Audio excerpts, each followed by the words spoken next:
Hey, welcome back to the conference. My name is Jim Jeffries. I teach in the history department here at Clemson. It's my pleasure to introduce the next three presenters under the topic of the unfinished work of education and religion. Our first speaker will be Christopher Spann, who is the Associate Dean for Graduate Programs in the College of Education and an Associate Professor in the Department of Education Policy, Organization, and Leadership at the University of Illinois at Urbana-Champaign. He is a historian of education and specializes in the educational history of African Americans in the 19th century. He is a faculty athletics representative for the University of Illinois and the Big Ten Conference, and serves as Vice President of Division F, History and Historiography for the American Educational Research Association. Spann is the author of, quote, "From Cotton Field to Schoolhouse, African American Education in Mississippi, 1862 to 1875. He has published numerous articles and book chapters on the educational history of African Americans and is co-editor of the volume, Using Past as Prologue, Contemporary Perspectives on African American Educational History. He is drafting a book manuscript on the past and present efforts to make education a fundamental and constitutional right in the United States. Get my next person. The second speaker, presenter, will be William Hine, now retired, taught history for many years at South Carolina State University.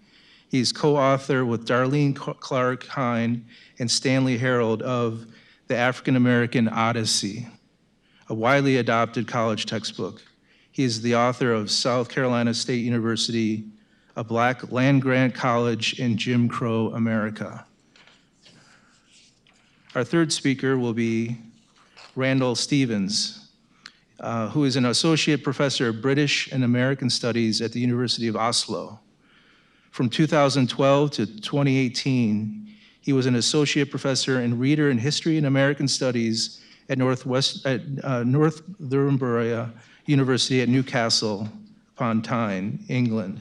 Stevens is a historian of religion, the South, environmentalism, politics, and popular culture and music in Britain and America. He is the author of The Fire Spreads, Holiness and Pentecostalism in the American South, a co-author with physicist Carl Giberson of the Anointed Evangelical Truth in a Secular Age, and the editor of Recent Themes in American Religious History. His latest book is The Devil's Music, How Christians Inspired, Condemned, and Embraced Rock and Roll.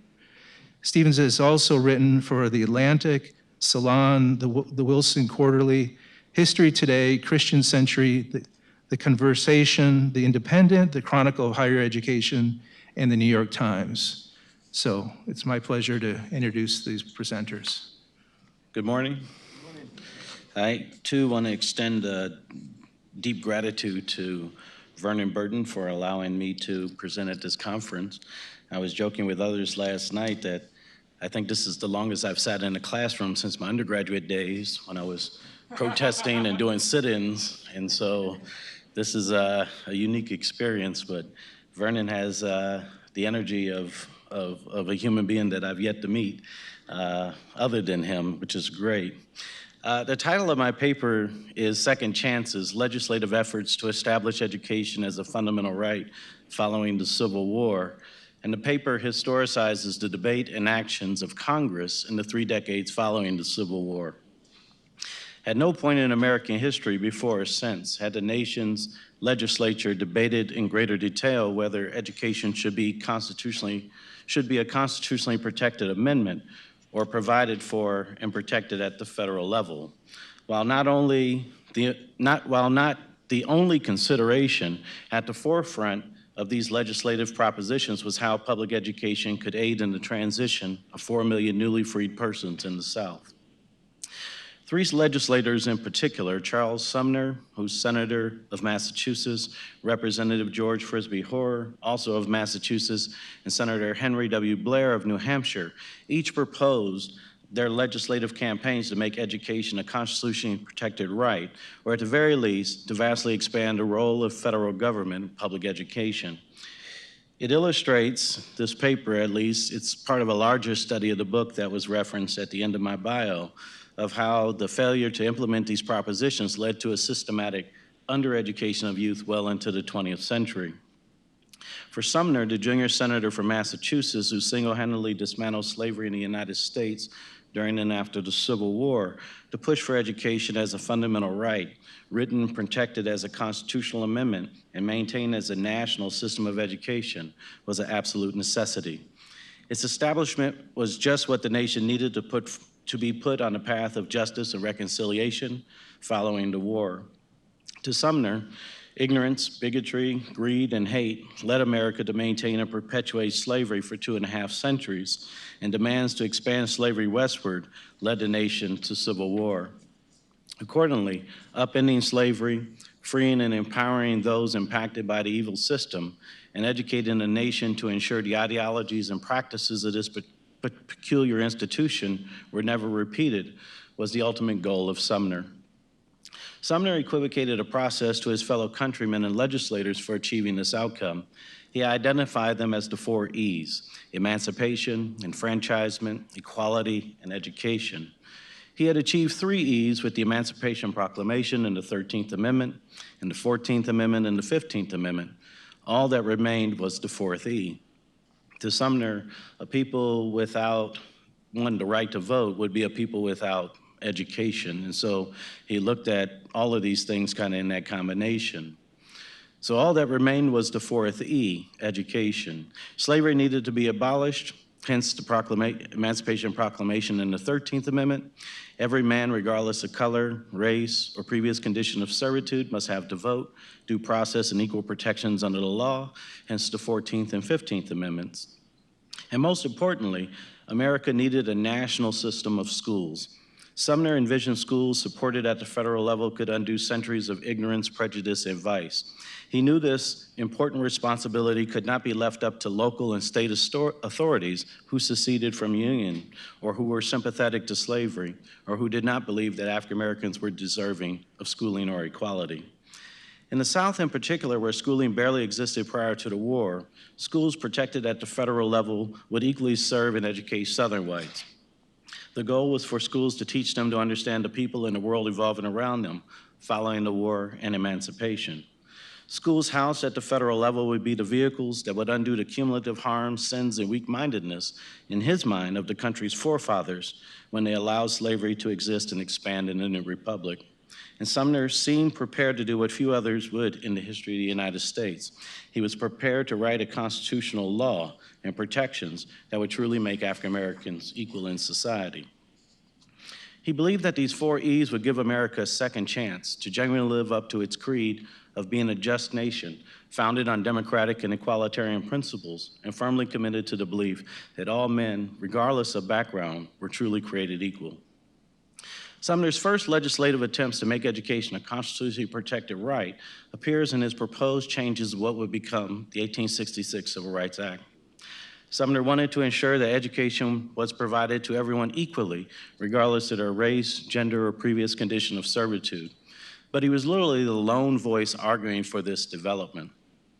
Fellow senators attacking him for coercing social equality on them. And one of his staunchest critics came from Democratic Senator from Ohio, Allen G. Thurman. Thurman said Sumner's request was a form of governmental interference and denied white Americans, quote, the liberty to choose their own associations and places of public amusement, in the church or in the school, end quote. Thurman views Sumner's request as an act of despotism than of liberty. Ever persistent, Sumner still thought he would gain some traction a year later. In 1867, when Congress enacted the establishment of the Department of Education to oversee all activities occurring through Reconstruction efforts in the seceded states under military rule. Within weeks of this formal development, Sumner introduced language that placed all education systems in the state that declared war against the United States under the jurisdiction of this bureau until these states re-entered the Union. He proposed the following language amendment that every disloyal state had to adopt in their constitutions before readmission. Quote, that the Constitution shall require the legislation to establish and sustain a system of public schools open to all, without distinction of race or color. Sumner's intent was twofold. If Congress adopted this recommendation in these Reconstruction measures, it would afford greater assurances of equal and equitable schooling opportunities for African Americans in the rebellious states. If seceded states failed to enact this legislation, it gave African Americans recourse to sue to ensure equal protection, or afford Congress the authority to intervene on their behalf, and if necessary, remove the responsibility of education at the state level. This is kind of what Greg was talking about in testing the provisions of the Constitution. This last step created the conditions for a more universal policy of a national system of education at the federal level. This was not the first time that Sumner followed this approach. As he sought to completely abolish slavery, he sought emancipation first, alongside others, in the states that waged war against the government through the Emancipation Proclamation.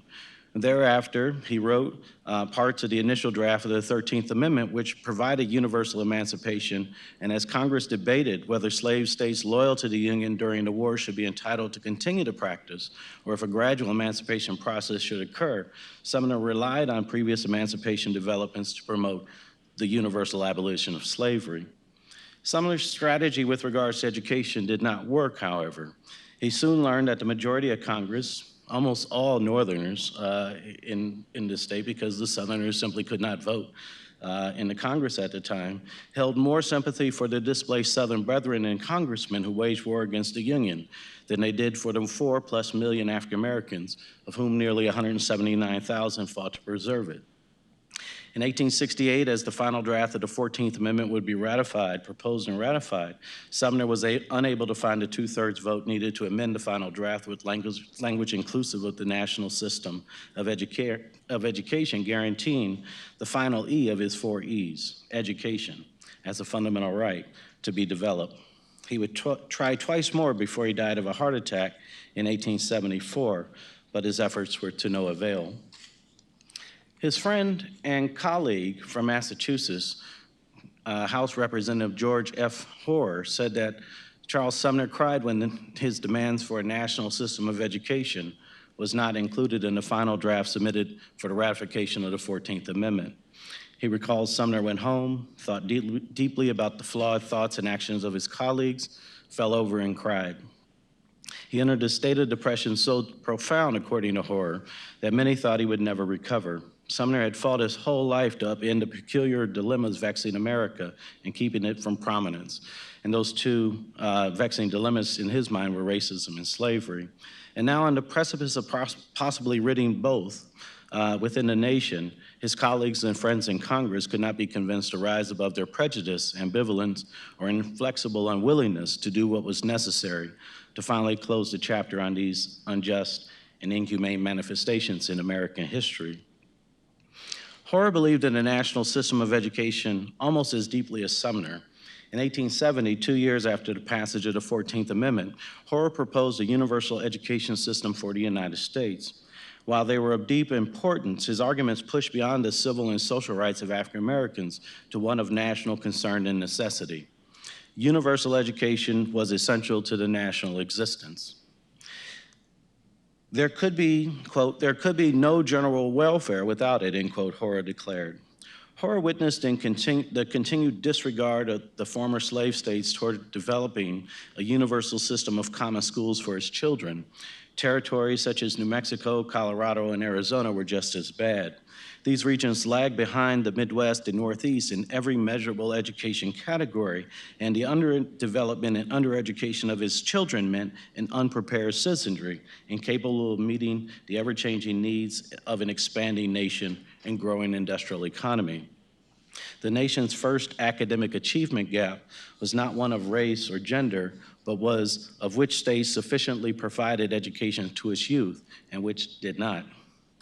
Still, race clearly played a role. Only 5 years removed from Civil War, Southern whites and whites in the newer territories in the West did not believe African Americans or Native Americans should attend school. And if they did, these schools should be segregated, and the tax dollars of whites in general should have nothing to do with their advancement.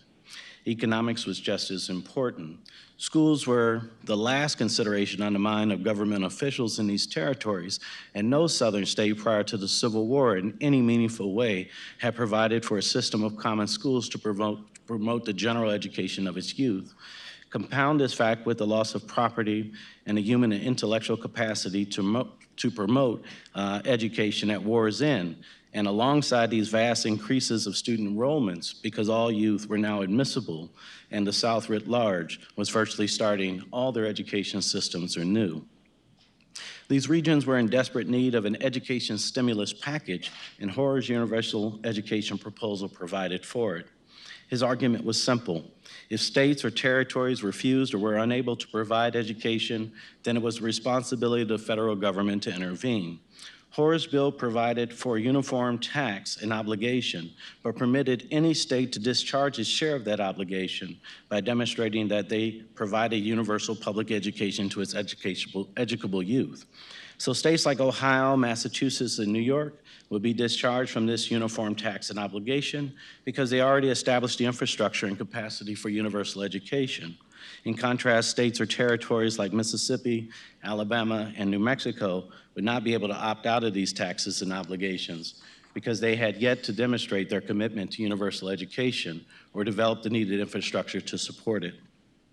Hoare's proposal was nothing more, however. It died in discussion. To Hoare, what would make this system of public education complete was to house it at the federal level in this new Department or Bureau of Education. The Bureau could do things that states and territories could not, such as collect accurate statistics on attendance, expenditures, regulations, methods of instructions, etc.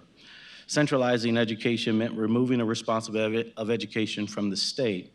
It also meant establishing a uniformed and universal approach to providing educational opportunities and ensuring that all children in the Republic were trained and schooled in similar ways. This would prepare them for the varying challenges facing the nation in the years ahead. To Hoare, this development was one of national concern and necessity as it promoted the general welfare and provided for the common defense. Hoare, like Sumner, believed that the true Reconstruction policy that needed to take place, not just in the South, but throughout the nation, was education. Education was fundamental to the interest and advancement of American society and life. If left to develop in disparate ways, it would yield disparate results. If each state continued to develop its own education system, the nation would have as many education systems as it has states.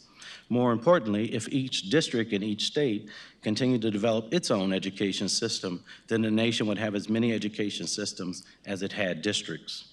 And if these districts and states did not adhere to or appreciate the new laws of the land governing citizenship, equality, and equal protection, what was to endure was a system of local practices and self-government that used schools as spaces of social division and segregation rather than places of learning for the common and greater good. This was both Hoare's and Sumner's deepest fear, and both with regards to education saw the Civil War as an opportunity, a second chance to reaffirm democracy in America. Hoare declared, quote, "As our fathers accompanied the Constitution with the promulgation of the Great Ordinance of 1787, in which they declared schools and the means of education shall be forever encouraged, let us, in extending the Charter of Freedom over a new race, reaffirm that declaration with wider and more beneficial scope," end quote. But again, Hoare's proposal was never anything more. Federal and state congressmen vilified the plan as an attempt to make the South into Massachusetts or to impose continued federal intervention and military rule on a region readmitted into the Union. Accordingly, again, the bill died in discussion. Notwithstanding, at the opening of the first session of the 43rd Congress in 1873, Sumner once again introduced his Civil Rights Bill.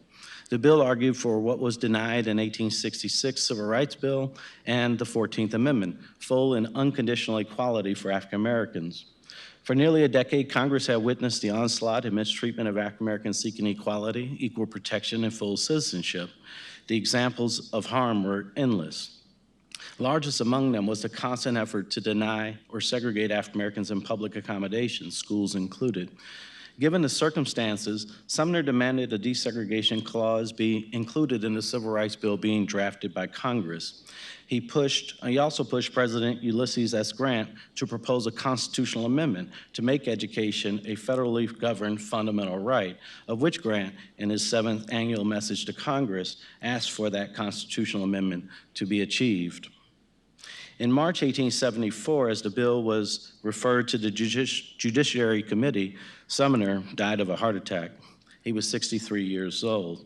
After serving nearly 23 years in the Senate and leading countless litigation in the name of equality and against racism and slavery, Sumner was gone. His last request that his Civil Rights Bill be passed, but missing from what would become the Civil Rights Act of 1875, was the desegregation clause he fought so hard to have included. Interestingly, by 1883, the Supreme Court ruled the 1875 Civil Rights Act to be unconstitutional, and the court argued that Congress, in many ways, I said every other word. He said, sure, we got smart people at Clemson. They can follow along. I mentioned that to Darlene, and Darlene said, that's ridiculous. She said, just skip the vowels. I tried that. I practiced that. It made my mouth hurt. So I guess I will get through this, and maybe about 3:15, finish up here. In 1928, the South Carolina State College debate team considered an expanded role for federal support of education. Resolved, the U.S. government should establish a Department of Education with its secretary in the president's cabinet. 1/2 century later, in the 1979 Congress separated education from the Department of Health, Education, and Welfare, and the new department joined President Carter's administration. Among the arguments in opposition to the creation of the new department, congressional Republicans insisted, unsuccessfully, that education was nowhere to be mentioned or found in the U.S. Constitution.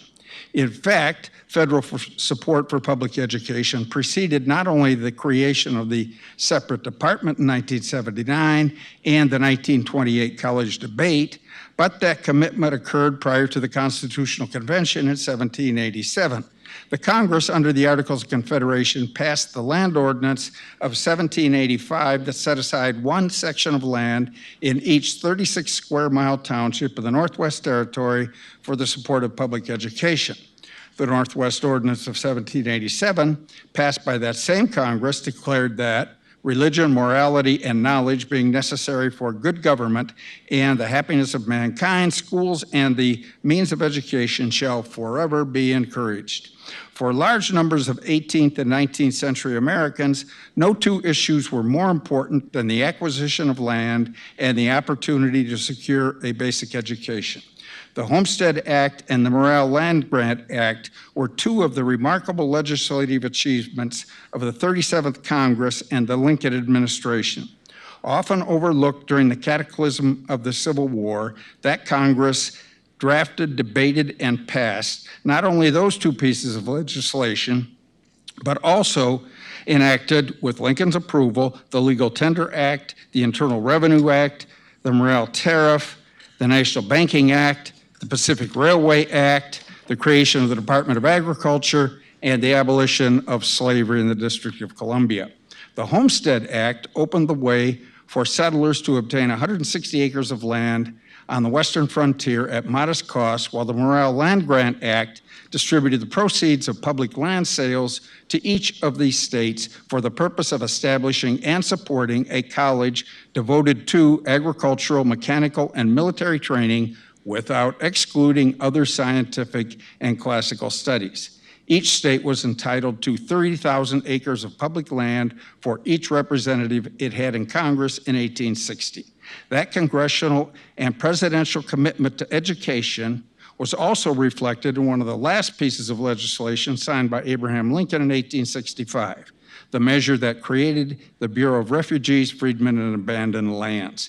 By the end of the Civil War, Northern teachers and missionaries labored to provide schooling, religious instruction, and moral uplift to former slaves. The Freedmen's Bureau, the American Missionary Association, and other religious organizations were critical to the creation of primary schools and the first of the historically black colleges, including Shaw, Fisk, Dillard, and Hampton. In South Carolina in 1869, Northern Methodists founded Claflin University in Orangeburg. Its white president, the Reverend Alonzo Webster, in 1872 appealed successfully to receptive Republican state legislators to seek federal support under the Morrill Act to establish a land-grant A&M school that would be attached to Claflin. South Carolina received the proceeds of the sale of 180,000 acres of land under the 1862 legislation. The awkward arrangement of marrying the Methodist school to the public A&M institution persisted for a quarter century. But black political leaders, led by former Congressman Thomas E. Miller, grew increasingly disenchanted with the white administrators and faculty members who dominated the education of black students at the land-grant school. As one of the 6 black delegates to the 160-member 1895 State Constitutional Convention, Miller engineered a successful effort at that convention to detach the A&M institution from Claflin and establish an autonomous land-grant college. In one of the more astonishing examples of strange bedfellows in American political history, U.S. Senator Benjamin R. Tillman, the Constitutional Convention's presiding officer, assisted Miller in establishing the Black Land Grant School. Tillman, a fervent white supremacist and unapologetic defender of lynching, was determined to frame a new state constitution that disfranchised South Carolina's remaining black voters. Miller, meanwhile, was alarmed at the emergence of white educators who were eager to supervise and teach at the proposed A&M school. With Tillman's strong support, Miller blocked that effort. The new Constitution limited the new A&M college to men and women of the Negro race. But that new Constitution also effectively eliminated black voters from the political system. Miller and the 5 other black delegates to the convention refused to sign the final document. After the General Assembly enacted legislation in 1896 that created the Colored Normal, Industrial, Agricultural, and Mechanical College of South Carolina, and that was the name of the institution until 1894. It's also on all the t-shirts, sweatshirts, hoodies, football uniforms, basketball uniforms. Colored Normal, Industrial, Agricultural, and Mechanical College of South Carolina. After that institution was created, Miller exclaimed, "Thank God the college is in the hands of Negroes." This was a slight exaggeration. The entire political establishment in South Carolina consisted of white men. The new board of trustees of the college was made up solely of white males from 1896 to 1966. The first 6 of those trustees selected Miller to be the first president. The new black college was able to take advantage of the second Morrill Act that passed in 1890 and which provided financial assistance to the nation's growing land-grant colleges. That legislation mandated that the land-grant institutions must be open to students regardless of race, or alternatively, states could establish and maintain such colleges separately for white and colored students, so long as the funds were equitably divided, not equally, equitably divided. By the early 20th century, 17 so-called 1890 or black land-grant schools were functioning but hardly flourishing in the South. The resourceful Benjamin R. Tillman also had been largely responsible for the founding of Clemson A&M College following the timely death of Thomas Clemson in 1888. Clemson, the son-in-law of John C. Calhoun and a longtime proponent of agricultural education, willed the Calhoun estate of more than 800 acres and over $80,000 to the state of South Carolina for the creation of a new college that stressed the acquisition of practical knowledge for young white men. Tillman, governor at the time, pushed the legislation through the General Assembly to accept Clemson's bequest, and the new school opened in 1889. The governor despised South Carolina College in Columbia, a place for drones and vagabonds, and the Citadel in Charleston, that military dude factory. He regarded both institutions as an utter waste of taxpayer dollars. By the 20th century, South Carolina had two land-grant institutions, an arrangement that prevails into the 21st century. Clemson, however, received far more financial support than the colored A&M school in Orangeburg. Although the federal proceeds of the 1862 Morrill Act and the appropriations from the 1890 legislation were divided equally, Clemson benefited from the Hatch Act that Congress passed in 1887. It provided an initial appropriation of $15,000 for agricultural research and experimentation. As the Hatch funds steadily increased in the 20th century, they went exclusively to the white land-grant institution. The black land-grant institutions, including South Carolina State, were regarded essentially as vocational high schools and teacher training programs incapable of conducting serious scientific endeavors. They received no Hatch money. Clemson also benefited enormously from the so-called tag tax, a sales tax on commercially produced fertilizer, the proceeds of which went exclusively to Clemson and produced huge revenues for the A&M college well into the 20th century. And a lot of these black farmers, black landowners we heard a little bit about yesterday, paid this tax, but of course they and their sons could not attend Clemson. In the meantime, with far less support, students and faculty members played a major role in establishing South Carolina State in Orangeburg. The legislation that created South Carolina State provided, as the legislation did for Clemson, for convict labor to be used in building the campus at South Carolina State. That did not occur. They did use African-American laborers to build the early buildings at South Carolina State. They were called students. In 1914, Congress passed the Smith-Lever Act that established the cooperative extension programs at the nation's land-grant colleges and universities, named for Georgia Senator Hoke Smith and South Carolina Congressman Asbury Lever, who was a member of the Clemson Board of Trustees. The legislation provided federal funds matched by state money to create a network of home demonstration and farm demonstration agents among rural black and white farm families. Clemson would not employ black agents to work with black Carolinians, and instead Clemson President Walter Riggs gave administrative authority, but not financial control, to SC State President Robert Shaw Wilkinson to operate a separate and underfunded extension program for South Carolina's rural black residents. It became a key source of patronage for Wilkinson and succeeding SC State presidents, as they retained agents who were invariably graduates of SC State. For the next half century, black men and women who served as extension agents and supervised black 4-H programs for the Black Land Grant College took on a critical role across the state as leaders in rural black communities, ranking with teachers and clergymen in prestige and influence. For much of the 20th century, South Carolina State was woefully underfunded by the state of South Carolina, but the Great Depression had a devastating impact. Had it not been for the support of the Rosenwald Fund, the Rockefeller-sponsored General Education Board, and New Deal programs including the PWA, the WPA, the NYA, and the Bankhead-Jones Act, the college might not have survived the 30s. World War II brought a measure of financial recovery and stability, although large numbers of men, students and faculty members, enlisted or were drafted for military service. They sacrificed to defend a nation that regarded them as no better than second-class citizens. The GI Bill of Rights was one of the most far-reaching and transformative pieces of legislation of the 20th century. But many of the young African-American men and some women in South Carolina who sought to take advantage of the GI Bill after the war were denied that opportunity.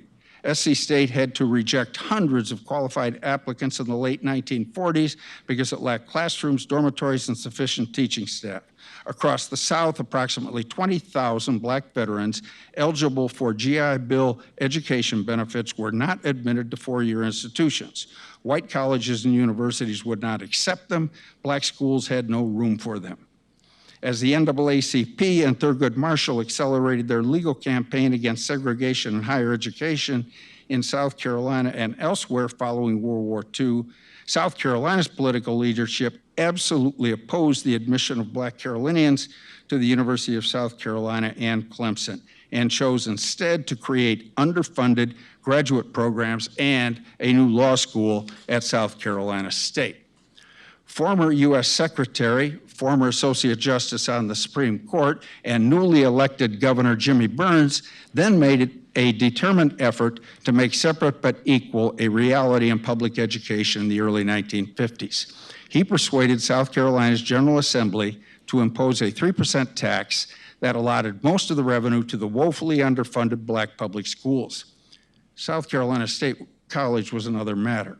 Burns turned to friends in high places, including John D. Rockefeller II, John Foster Dulles, and Dean Rusk, all of whom were associated with the Rockefeller Foundation and the General Education Board.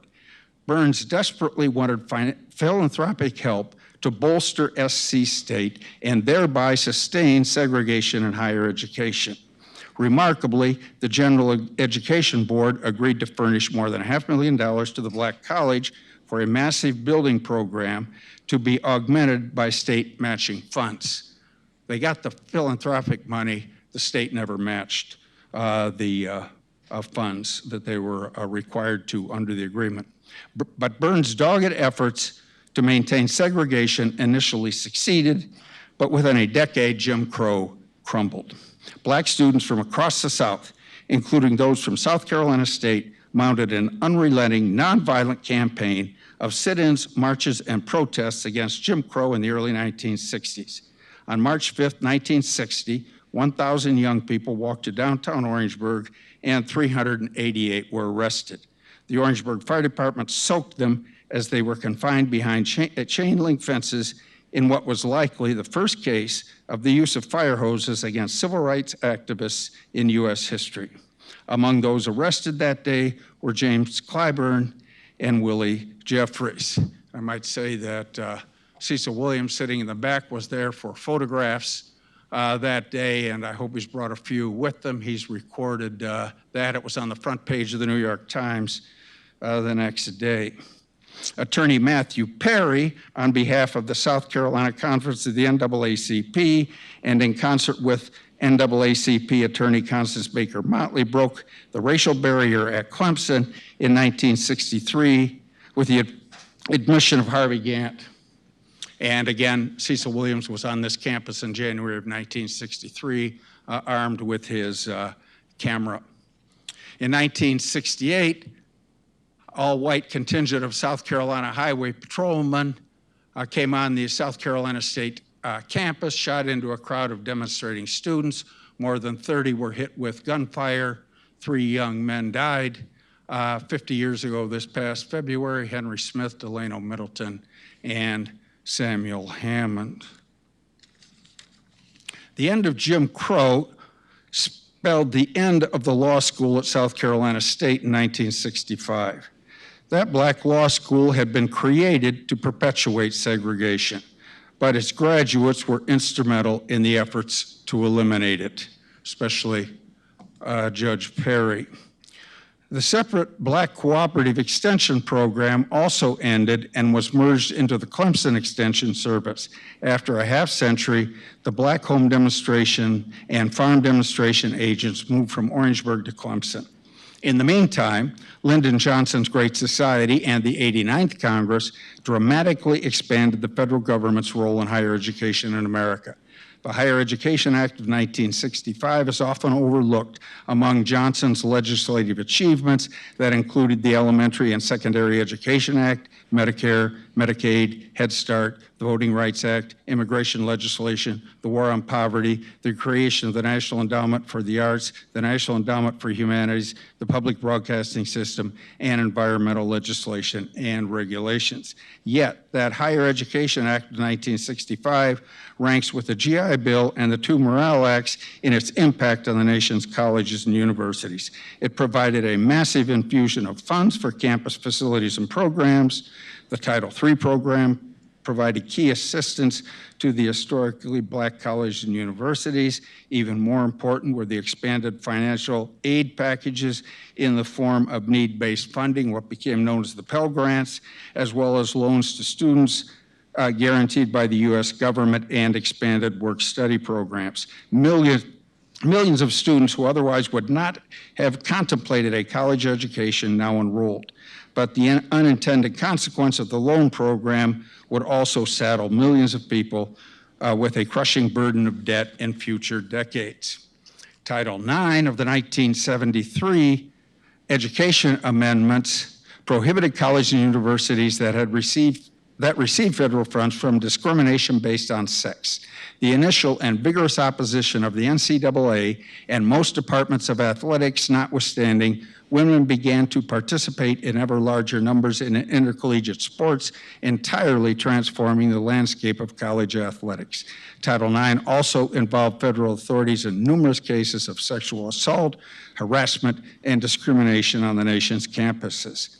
In 1980, the Office of Civil Rights in the newly created U.S. Department of Education demanded under Title VI of the 1964 Civil Rights Act that the state of South Carolina eradicate the remaining vestiges of segregation in higher education among its public colleges and universities. In 1986, those federal authorities declared that South Carolina had devised and successfully implemented over the previous 5 years a plan of desegregation in higher education.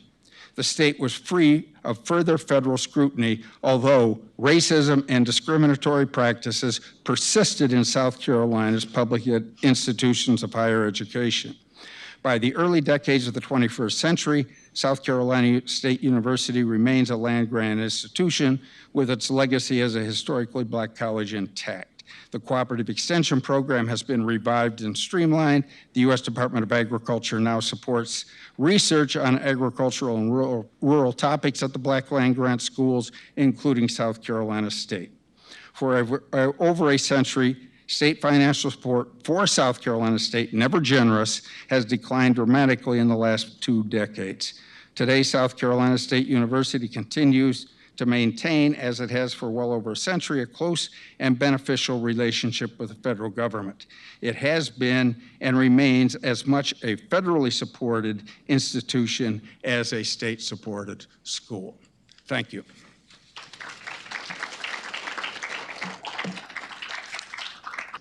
In the antebellum and Civil War years, the newly formed Wesleyan Methodist Connection, an abolitionist church, was at the vanguard of socially and politically charged evangelicalism. Members fused theological and social perfectionism while protesting against Methodism's compromise with slavery. The Wesleyans won praise from the likes of abolitionist firebrand William Lloyd Garrison, who was a direct inspiration to its members. In Rochester, New York, Frederick Douglass came in contact with the Wesleyans and spoke in their church, observing in 1848 that the white congregation with some African Americans he said he'd seen many, quote, pro-slavery congregations in this city, end quote, but the Wesleyans distinguished themselves, Douglass said, as a, quote, small band of men and women who meet to hear the gospel of freedom and love for all. Let's see, try that again. Oh. While Wesleyans may have stood out for their brazenness, there were many others in the evangelical fold who took up the cause of abolitionism. These included Free Methodists, United Brethren, United Presbyterians, Free Church Presbyterians, and Reformed Presbyterians. Leading evangelicals as well, like Theodore Weld, Jonathan Blanchard, Arthur and Lewis Tappan, Angelina and Sarah Grimke, attracted national and international attention to the cause. As Carol Birkin puts it, for those like Angelina Grimke, the message of this, quote, second great awakening was a mixture of hope and urgency, the belief that America must purify itself in preparation for the impending judgment day. Of course, there's another story here, and that's what Charles Irons and Donald Matthews remind us, and that's that evangelicals in the American South at this same time formed a pretty robust pro-slavery brand of evangelicalism. Still, a minority of radical evangelical reformers took part in the anti-slavery cause, the early women's rights movement, prison reform, peace campaigns, and other related work, though they were still a minority. With the outbreak of the Civil War, Wesleyans pledged their full support to the Union, and they decided to change their statement on peace in their discipline to reflect that. A number of leading churchmen served in the Northern cause as chaplains, soldiers, home front participants. If anything, they tended to think that the war was not being waged to its full extent. In an official letter to Lincoln following the Emancipation Proclamation, church officials at Adrian College in Michigan, while there were soldiers that were stationed on campus, thanked the president in the name of, quote, the millions of oppressed of our land. But the Wesleyan divines chided Lincoln, noting that they, quote, often felt grieved and disappointed at the apparent reluctance exhibited in adopting such measures as would ere now have struck a fatal blow at the very heart of the rebellion, close quote. They regretted, too, that the proclamation itself didn't go far enough and didn't target slaveholders and their sympathizers in treasonous border states.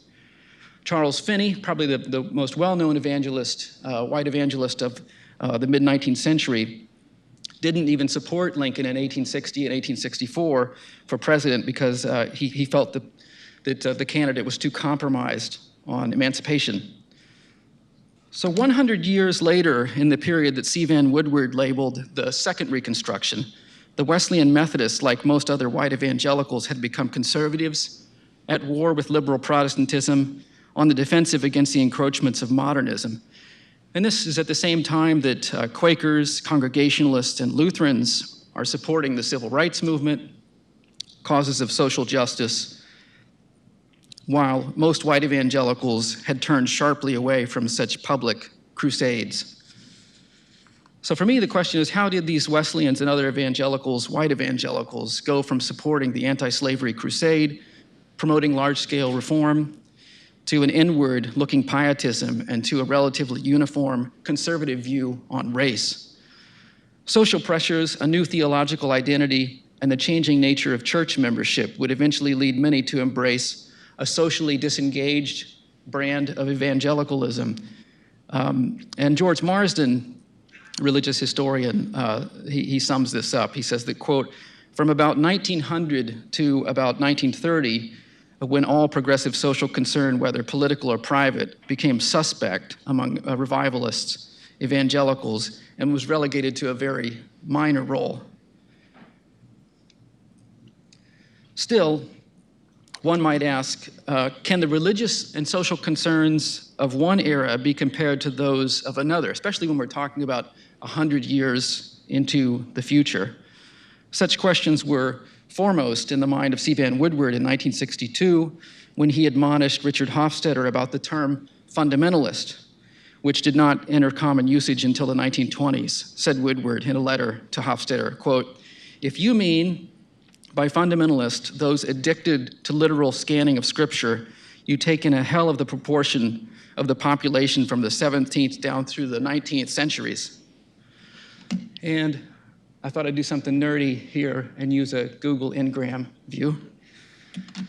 Clearly, I mean, you can see on there that both fundamentalism and fundamentalist, when looking at 4 million different books, don't really start to trend within this massive library of digitized books until the 1920s, and then kind of going up, depending on the news cycle and how they're talked about, typically in relationship to politics or culture.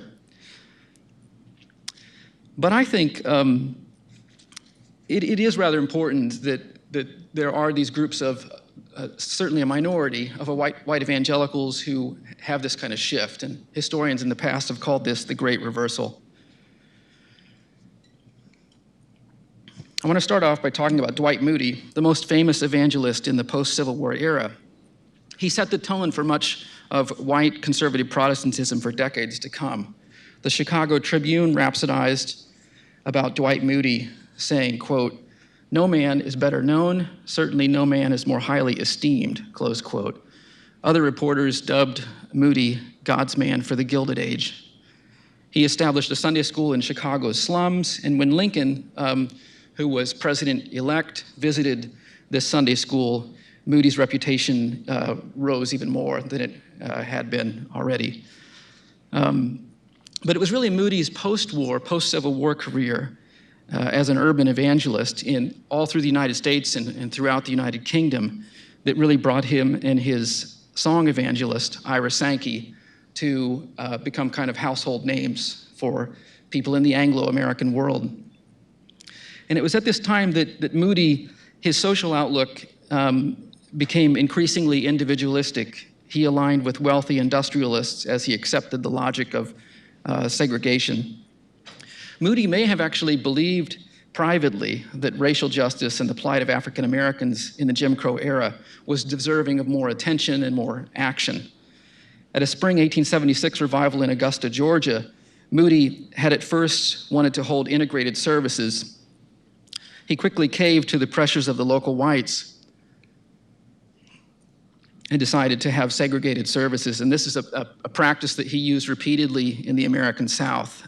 When he did this in Kentucky, African-American ministers went to the pages of local newspapers to point out the sin of his sort of Jim Crow Christianity. One of these black ministers said, quote, "I recognize no color line in the Church of God," close quote.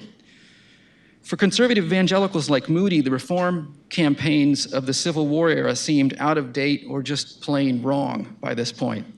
Accordingly, social injustices were a kind of natural, brute reality, a brute fact. Changing someone's station in life would bring them no closer to God, and Moody was very clear about that, said it repeatedly. It is not entirely surprising that Moody's church in Chicago eventually bowed to the dictates of Jim Crow. So this is about 15 years after Moody had died, when the church was pastored by Paul Rader. The NAACP's Crisis magazine pointed out that the Moody-founded church, quote, "objects to colored people in his church." That's a good vision there of people in hell for you. Like Moody, the Wesleyans came to believe that they could do little but guard against the wiles of Satan, preach God's word at home and abroad, and tarry for the second coming of Jesus.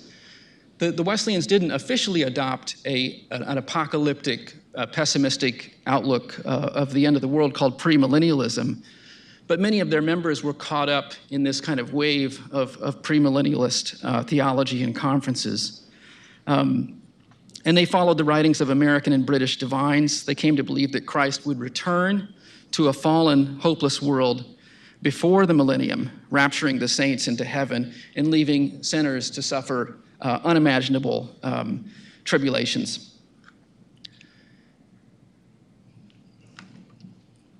I want to talk about Billy Sunday next. In the 1920s, America's most famous crusading fundamentalist and evangelical was Billy Sunday.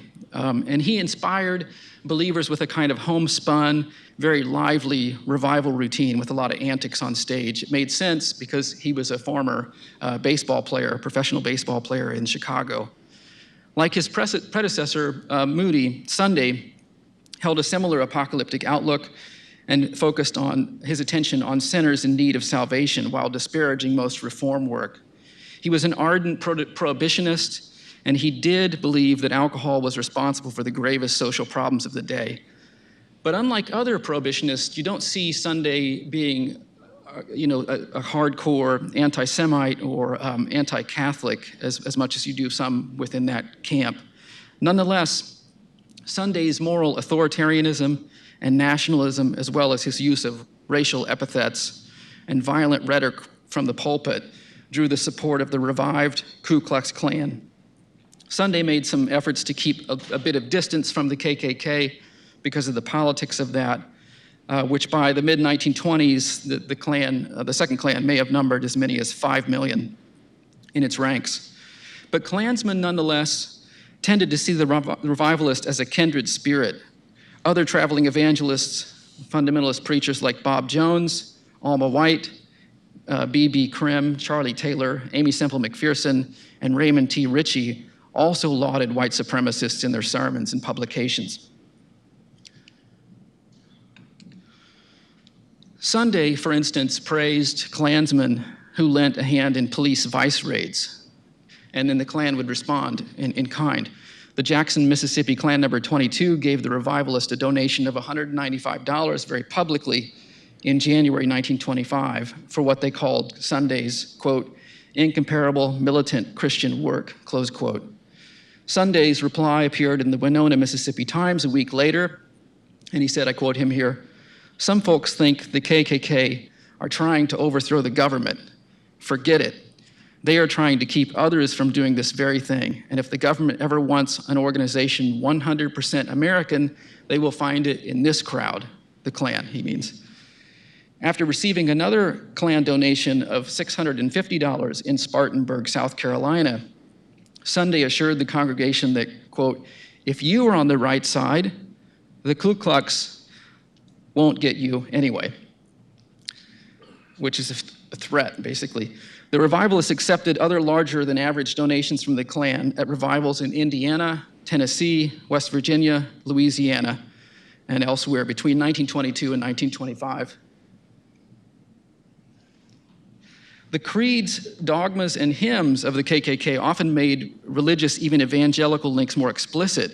One Klan song was under the copyright of Billy Sunday's song evangelist, the song The Old Rugged Cross, was rebranded as the Bright Fiery Cross for a Klan recording of it. I have just a very short clip of it. I wonder if you can play that, if we can hear it. It's really quiet.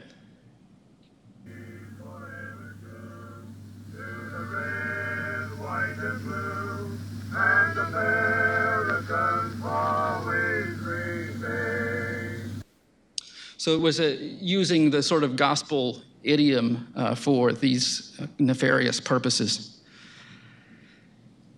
At roughly the same time that Sunday had become the most popular preacher in the US, other Protestants charted a very different path.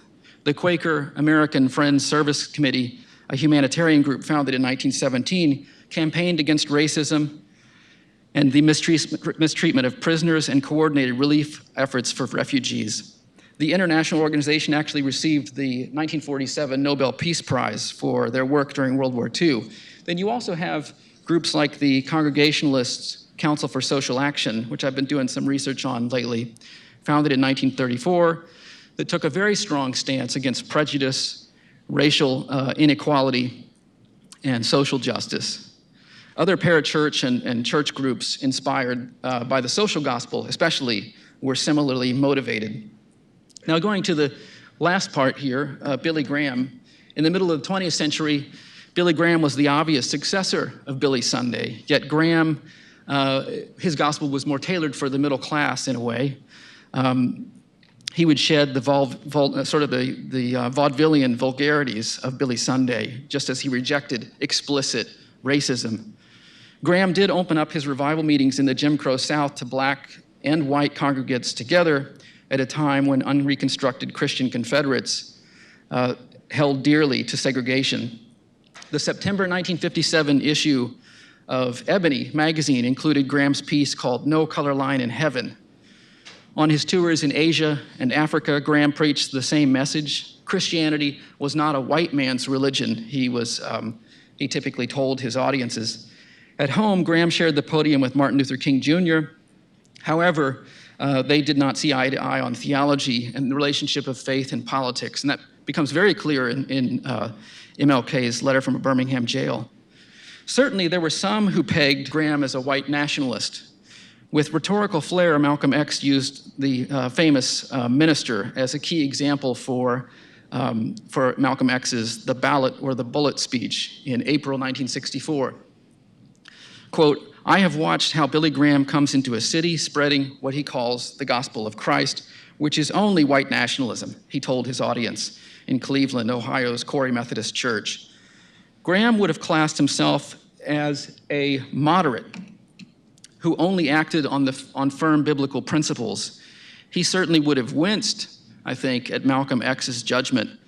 Most importantly, Graham, like millions of other white evangelicals in the 1950s and 1960s, and this is the key point, considered the sin of racism to be a private, personal matter.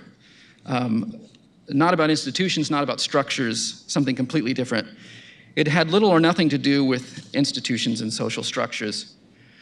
And we see that in some of the ways that Graham addressed this. Speaking at the New York City prayer breakfast in April 1964, before the passage of the Civil Rights Bill, the influential revivalist thought about America's mounting problems, as he put it: moral decline, the specter of communism and nuclear holocaust, racial tensions.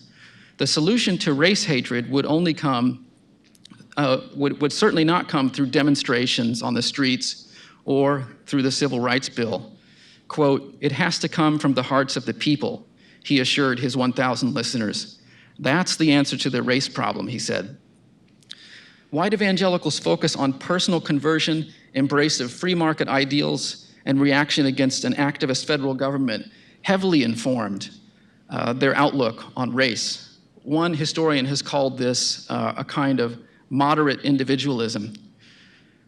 Now, looking back at the founding of his church, one prominent Wesleyan minister, 100 years after that founding in 1942, warned his fellow Wesleyans of the, quote, "need to observe the peculiar danger of the reformer," close quote. Too much focus on reform, social reform, as he saw it, obstructed the whole field of religious and spiritual truth. By the 1920s, even those evangelicals who were more moderate were now withdrawing from reform work that inspired a previous generation. By the 1950s and 1960s, the second Reconstruction, white evangelicals had long given up on transforming the larger society and fighting societal racism. Leaders and lay people would do little more than preserve what they considered to be the pillars of their faith and rescue lost souls from an irredeemable world. Thank you.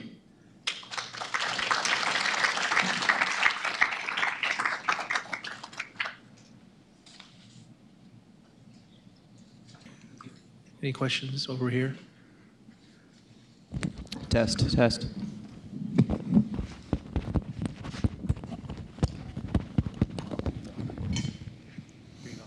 All right, a question for Chris Spann. I know some Southern Democrats did support the Blair bill, not a lot, but I wonder if you could say a little bit about how, as far as you know, what made some support it whereas others opposed it, and was it an individual thing, or was there some systematic relationship to some social or economic issue? Yeah, I kind of had to gloss over it a little bit, but the Blair bill kind of is in the public light. I mean, from a legislative standpoint, thank you. The Blair bill's in the public light from a legislative standpoint for almost 8 years when it's all said and done. And initially, you did have both Northern and Southern representatives highly supportive of the bill. The longer the bill kind of stayed in the public limelight, the more kind of discourse you had on it, but also the more disparaging remarks would occur.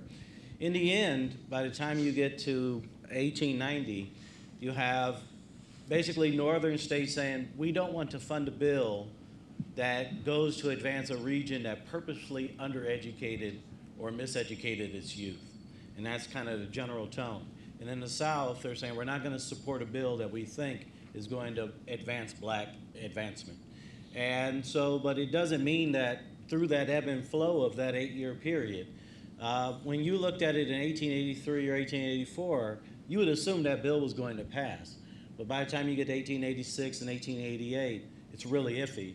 By the time you get to 1890, it's pretty much dead in the water. So that evolution as to the long duration of the policy really shaped its inevitable outcome.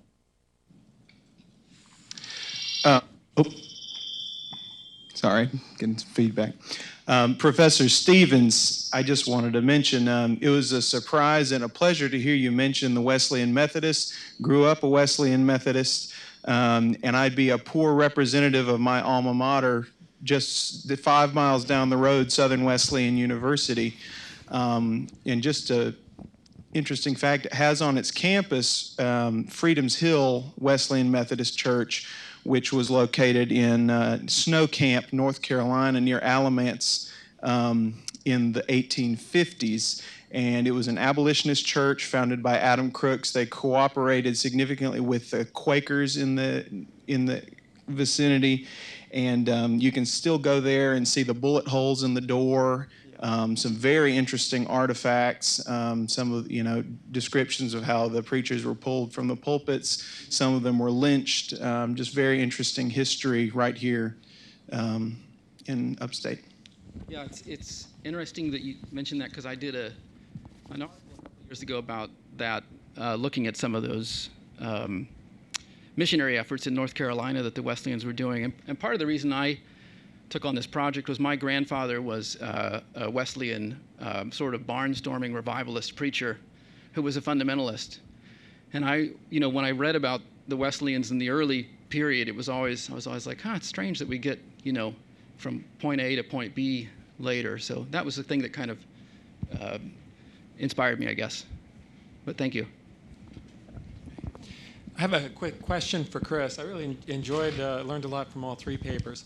This is another counterfactual. I know Albion Tourget believed that the assassination of Garfield took away a key window for passing an education bill. Was that just Tourget's sort of loyalty to his friend, or do you see that 1881 transition as a key lost moment?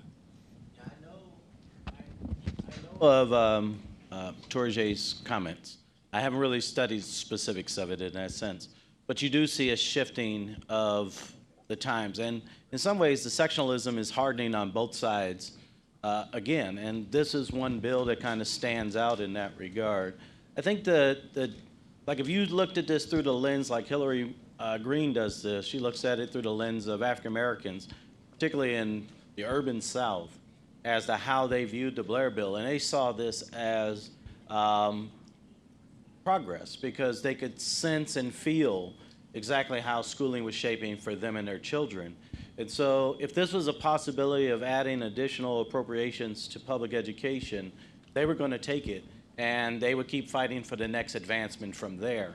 But that in itself, they were losing as much political clout and opportunity and enfranchisement at the same time. So they needed some type of federal intervention to continue to help. So when you have this tenure, shifting of presidencies, the shifting of Congress, you're also shifting the way people are going to approach the situation. So I don't know the specifics about the loss of Garfield. I know the passage, but it's something that I definitely look into a little bit more. I have a question for Dr. Hine. Thank you so much for your presentation. My question has to do with your point about the federal government really supporting South Carolina State and other historically black state-supported colleges more than the states themselves. What about you made mention also about the kind of unequal distribution of federal funds, and that seems to persist to this day. I was wondering if you had any thoughts about how that structure was established and maintained throughout the 20th century by this distinction between the 1890s and the 1862 schools. Well, it persists. It's been a remarkable decline on part of the state, and it's been true in many states.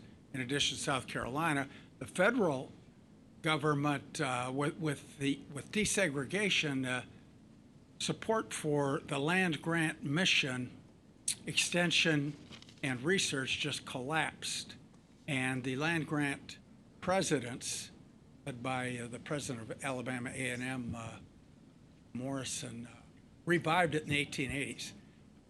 The problem is this land grant money for extension and research requires match money from the state in many cases, and the black land grant schools, the 1890 schools, have had a very difficult time sustaining that mission through the state match money. I don't have the figures, especially into the 21st century, but it is definitely a major, major challenge for these institutions with both the decline of state money and federal money through matching money. I have a question for Professor Stevens. Correct me if I'm wrong. I believe that the Northern Methodist Church, they supported, I guess, civil rights. In states like Mississippi, they were against this. Can you speak on that response and also the biblical responses some of these churches gave? We always hear about racism, the biblical responses, but I see some of those as well as far as defending segregation. Yeah, in my research, one of the most interesting was I think it was the Alabama Baptist magazine, white Baptist magazine, and they had an editor for some years in the 50s and 60s that was, very much a racist, and you would see the use of scripture in direct ways that were a little bit like seeing something in the 19th century. And within these churches, like the Southern Baptist Convention and the Methodists as well, you'd have different factions. So you'd have some progressives in the white Southern Baptist Convention, but the feeling I get from the literature is that they were really on the ropes and kind of had their work cut out for them, I guess, if that answers the question. Thank you.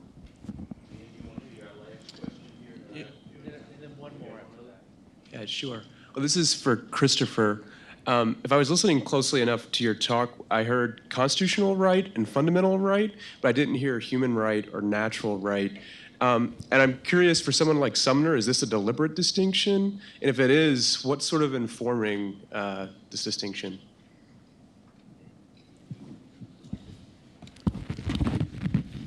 Yeah, I've been combing through Sumner's works. I haven't quite heard him use those terms with relation to education. You have with regards to citizenship, to equality, to the ending of slavery, but the fundamental right and constitutional right honestly be a bit more my language when we're thinking about that sense as to how we've come to think about rights in the United States as some being more fundamental, and really using the language of Brown in this sense, that where you have Chief Justice Warren saying that education is fundamental to the interests of the United States. And so seeing them go through the process to try to embed this into one of the constitutions is the language for the constitutional right. But Sumner does use those terms, but I've yet to see him use those terms as a natural right or a human right in relation to education. We have time for one more question. My first question is for Dr. Spann. I know that the University of Illinois is very large, but did you happen to know Dr. Gregory Hill in the chemistry department or hear of him? I have heard of him. I did not know him. Okay, well, this leads into my comment. He was one of my former high school history students who was very, very smart. Well, my comment is this, that in 1967, I was recruited to integrate Carolina High School in Greenville, South Carolina. And I think now, as I listen, I think I was used as an experiment to see what would happen. I didn't realize that at the time, because 4 years later, after I was recruited, there were 4 more African-American teachers. But the interesting part is that, and I will not call his name because he's probably still alive around easily, because that's where he was from. The principal called me to the office and said, I don't want you here, and I would not have hired you, because somehow the principal that hired me over the summer, by the time I got there, he was gone. And we had this new principal. He said, I'm prejudiced. I don't like blacks, but we'll see what happens. So I stayed there for 4 years, and then I was recruited to another school for the second African American faculty. But then I thought about Carolina High School, and I hurry up and get done. I don't know how long it took because I left Greenville after I did the 4 years. Now that same school is, I would say, 98% African American. So I don't know how long it took it for the neighborhood to change or whatever, but it's an entirely different school now than it was in 1967. No, evidence of the bright white students that I taught when I was there, because it was predominantly white. It was maybe 1 or 2 African American students in each class. Thank you. And we have a lot of announcements quickly, but first, before the scholars get away and some are up in the green room, the university wants a picture. And Karen, where should they meet? Right outside? As many as we can. And I want, once again, Bobby, would you have your group stand up? This is the South Carolina Rural Action students who are here. They're going to be wanting to talk with scholars and other. We've had some more come in from Atlanta, Georgia, so we welcome you. We're so glad that you're here.